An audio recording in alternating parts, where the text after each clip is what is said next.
Et on revient en France avec toute autre chose et les vacances scolaires qui viennent à peine de commencer. Et déjà, on vous parle ce soir de la rentrée scolaire, mais c'est pour votre bien promis. Écoutez bien, l'association UFC Que Choisir conseille de ne pas faire les achats des fournitures à la rentrée, mais dès à présent, cela vous évitera bien une hausse des prix annoncés. Et puis, en s'y prenant tôt, on peut faire de bonnes affaires. Et on fait le point ce soir avec vous, Vicky Bogart. Alors, Vicky, le prix des fournitures scolaires augmente-t-il cette année? Visiblement, oui, c'est annoncé là. Oui, légèrement, selon l'association UFC Que Choisir. Les prix ont augmenté exactement de 2% cette année, d'après un relevé de prix en ligne. C'est modéré, surtout si on compare aux années 2022 ou 2023, où on avait connu des hausses très marquées de 10% par an. Alors, ce qui explique cette stabilité, c'est la baisse de prix de certaines matières premières. La pâte à papier, par exemple, son prix a flambé suite à la crise du Covid et à la guerre en Ukraine, avant de redescendre. Mais comme le déplore l'association, quand les matières premières augmentent, les prix en rayon montent très vite, mais quand elles diminuent, les étiquettes, elles, ne suivent pas forcément.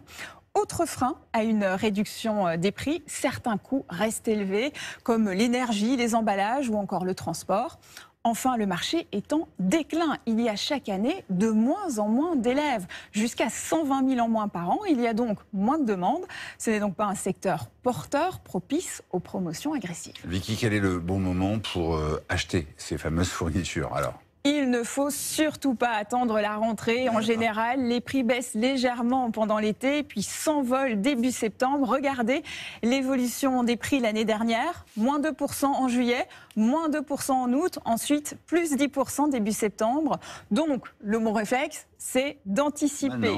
Mieux vaut acheter les fournitures de base pendant l'été, même si on n'a pas toujours les demandes spécifiques à chaque professeur, car le budget moyen pour les fournitures scolaires est loin d'être négligeable. C'est 236 € pour un élève de primaire et cela grimpe à 324 € pour un collégien. Oui, on commence avec le gros œuvre, quoi. Quelles sont les solutions pour dépenser moins ? D'abord, faites le tri. Le stylo, le moins cher, c'est celui que l'on n'achète pas. Prenez le temps de faire l'inventaire de ce que vous avez déjà. Pensez aussi à la seconde main ou aux dons. Sur l'appli Give, plus de 30 000 dons de fournitures auraient été recensés l'an dernier. Si vous achetez du neuf, comparez bien les promotions, notamment les lots. Ce n'est pas parce qu'il y en a 3 que c'est forcément plus intéressant. Enfin, évitez les pièges du marketing à la mode. Le cartable de super-héros, c'est souvent plus cher pour finir au placard dès que la tendance est passée. Mais c'est vous la super-héroïne ce soir. Merci pour ces bons plans, chère Vicky.